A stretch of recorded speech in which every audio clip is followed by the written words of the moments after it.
पाहण्याआधी न्यूज वनला चॅनलला सबस्क्राईब करा आणि बेल आयकॉनवर क्लिक करायला विसरू नका। आणि म्हणून खऱ्या अर्थानं विस्थापितांची बाजू घेणाऱ्या माणसांना तुम्ही बोलवलं, सन्मान दिला, हे आम्ही आमचं भाग्य समजतो। काही का असेना, पण शेवटच्या काळात तरी आठवण आली।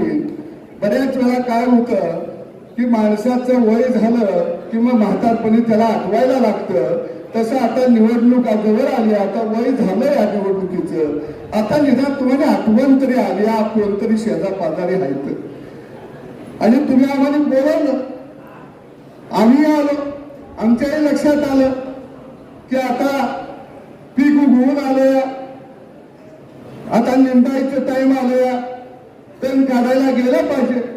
आम्ही मी खुरपी घेऊन आलोय, तण काढतो, पण ध्यानात ठेवा, तण काढणारा उपाशी राहता कामा नये, एवढं ध्यानात ठेवा। एवढं ध्यानात ठेवलं तर बरं होईल। अरे घटक पक्ष या जिल्ह्यामध्ये पहिल्यांदा आज बोलवले गेले, पहिल्यांदा। घटक पक्षांची अपेक्षा काय? आपलं सरकार आल्यानंतर तुम्ही घटक पक्षाच्या एखाद्या जिल्हा अध्यक्षाला बोलवलं असता आणि त्याला म्हणलं असता की बाबा डीपीडीसीतनं तुला 5-10 लाख रुपये देतो, कुठे विकासाला निधी द्यायचा असला तर ते, तुझा बी काही मागणी असली तर अर्ज दे, जवळ आली, आता वय झालं या निवडणुकीचं, आता निदान तुम्हाला आठवण तरी आली, कोणतरी शेजार पाजारी आहेत आणि तुम्ही आम्हाला बोलवलं, आम्ही आलो, आमच्याही लक्षात आलं की आता पीक उगवून आलं, आता निंदायचं टाइम आलं, तण काढायला गेलं पाहिजे। आम्ही मी खुरपी घेऊन आलोय, तण काढतो, पण ध्यानात ठेवा, तण काढणारा उपाशी राहता कामा नये, एवढं ध्यानात ठेवा। एवढं ध्यानात ठेवलं तर बरं होईल। अरे घटक पक्ष या जिल्ह्यामध्ये पहिल्यांदा आज बोलवले गेले, पहिल्यांदा। घटक पक्षांची अपेक्षा काय? आपलं सरकार आल्यानंतर तुम्ही घटक पक्षाच्या एखाद्या जिल्हा अध्यक्षाला बोलवलं असता आणि त्याला म्हणलं असता की बाबा डीपीडीसीतनं तुला 5-10 लाख रुपये देतो, कुठे विकासाला निधी द्यायचा असला तर ते, तुझा बी काही मागणी असली तर अर्ज दे, नाही बोलवलं। अरे 3, 4, 5, 6 पक्ष त्यांच्या जिल्हा अध्यक्षांना बोलवलं असतं, सन्मान दिला असता, थोडा निधी दिला असता, ते कार्यकर्ते अजून जोमानं कामाला लागले असते, पण तुम्हाला 5-10 लाख रुपये बी देता आलं नाही। काका मला मागणार नाही, कारण मला मिळते ती, मला पाहिजे तेव्हा मी आणतोय, परंतु बारीक बारीक घटक पक्षांना तुम्ही खऱ्या अर्थानं बोलवायला पाहिजे होतं, त्यांना विचारलं पाहिजे होतं की डीपीडीसी मधनं तुम्हाला काय 4-2 पैसे पाहिजेत का? आम्ही अर्ज दिला की तुम्ही म्हणताय पैसे संपलं, म्हणजे तुमचं रान उलाकलं लगेच आम्ही मागितलं, असं नका करू। कारण सगळ्यांना खऱ्या अर्थानं तुम्हाला बरोबर घेऊन जावं लागेल आणि आम्ही बरोबर आहोत, कारण आम्हाला रामराज्य या जर देशात याचं असेल आणि आणायचं असेल तर ते फक्त मोदीजीच आणू शकतात, म्हणून आम्ही तुमच्या बरोबर आहोत। तुम्ही आम्हाला काय द्या देऊ नका, तरी आम्ही तुमच्यावर आहोत। कारण मुंबईच्या मीटिंग मध्ये मी परवा म्हणलो, आम्हाला म्हणले आता तुम्ही कामाला लागा, कार्यक्रम राबवा, योजना सगळ्यांच्या पर्यंत पोहोचवा। मग मी विचारलं तुम्ही आम्हाला नेमकं समजलंय काय? का म्हणलं बेंडवाला समजलंय का की आता लग्नाचा सीझन आलाय, आता ताशा कुठं आहे बघा, पिपाणी कुठं आहे बघा, ढोल कुठं आहे बघा, म्हणजे आम्हाला वाजवायला बोलवत आहे का? नेमकं आम्हाला बोलवत आहे कशाला? आणि म्हणून निश्चितपणानं आम्ही लढाऊ माणसं आहोत। अरे आम्ही प्रवाच्या विरोधामध्ये लढणारी माणसं आहोत। आम्ही लाट्या काट्या खाल्ल्या त्या तुरुंगात गेलोया। अरे सदाभाऊ खोत सुद्धा सोलापूर जिल्ह्यामध्ये जाऊन उभा राहिला आणि 5 लाख मतं सोलापूर जिल्ह्यामध्ये मी घेतलेली आहेत, 5 लाख।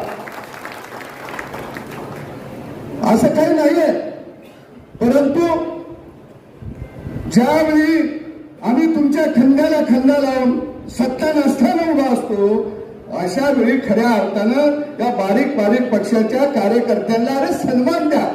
ती काय मागते ती तुम्हाला? अहो मी इथं आता काका बोलायला पाहिजे. कारण आपली सत्ता आल्यावर आमचे रिपब्लिकन पार्टीचे अध्यक्ष म्हणले आम्हाला महामंडळ नको, आम्हाला आमदारकी नको, आम्हाला खासदारकी नको, गड्या नको म्हणायचं नाही. ही पण द्यायला बसली दिवी. खरं जर बघितलं काय परिस्थिती, सत्ता आल्यानंतर कोरे साहेब मी काय म्हटलं, त्या महाभारतामध्ये जसा श्रीकृष्ण कौरवांच्याकडे गेला आणि म्हणला अरे या पांडवांना सुईच्या टोका एवढी तरी जागा द्या, त्यावेळी दुर्योधन म्हणला एवढी बी मिळणार नाही. संघर्ष आकळ ठरला. मी आमच्या लोकांनी काय मागितलं, संजय गांधी समितीवर एखाद्याला घटक पक्षातल्या माणसाला सदस्य घ्या. संजय गांधीवर आता संजय गांधीचं सदस्यपद म्हणजे महाराष्ट्राचं काय अध्यक्षपद आहे का? तुम्ही राहू दिलं नाही.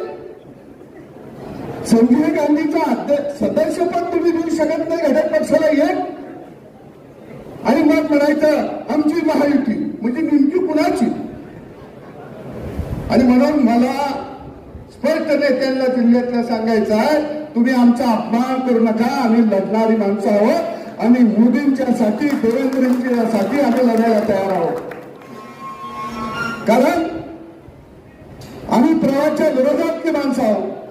आणि म्हणून घटक पक्षांना सुद्धा तुम्ही सन्मान द्या. निदान बोलवा प्रेमानं, त्यांना काही देऊ नका. मी मगाशीच म्हणलो की आमचा संघर्ष वाडा विरुद्ध गाववाडा आहे. आम्ही गाववाड्यातली माणसं आहोत. आम्ही आमच्या झोपडीला सुद्धा महाल समजतो. आम्ही कुणाच्या वाड्यामध्ये वाकून सुद्धा जायचं आम्ही आमच्या मनात कधी येत नाही. कारण आम्ही लढाई गाववाड्याची लढतोय, आम्ही लढाई विस्थापितांची लढतोय. कारण ही लढाई आम्ही आयुष्यभर लढत राहणार आहोत. आणि म्हणून मोदी देवेंद्रजी असतील, ही माणसं विस्थापिताच्या बाजूने लढत आहेत, सर्वसामान्य माणसाच्या बाजूने लढत आहेत. आणि म्हणून आम्ही शेवटच्या श्वासापर्यंत मोदी यांच्या बरोबर आहोत. महायुती म्हणून आम्ही बरोबर आहोत. मी बोलण्याच्या वगात काही चुकलं असलं तर थोडंसं माफ करा, पण ह्या व्यथा आहेत. कारण आमचं घटक पक्ष म्हणलं कोण आला की आमच्याकडे काय काय कडे बघून हसते ती. अरे हसू नका. मुंगी सुद्धा हत्तीचा पराभव करू शकते. गरीब माणसाला हसू नका. गरीब माणसाला सन्मान द्या. त्याचा आशीर्वाद तुम्हाला मिळाल्याशिवाय राहणार नाही. फक्त त्याला सन्मान द्या. अहो मी मंत्री असताना जिल्ह्याच्या दौऱ्यावर कुठल्याही गेलो तर सगळ्या घटक पक्षांच्या जिल्हा अध्यक्षांना मी फोन करायचा, मी दौऱ्यावर यायला लागलोय. बिचारे सगळे गाड्या घेऊन मागणं पळत यायचे. काय लागत नाही त्यांना सन्मान लागतोय. आणि म्हणून निश्चितपणानं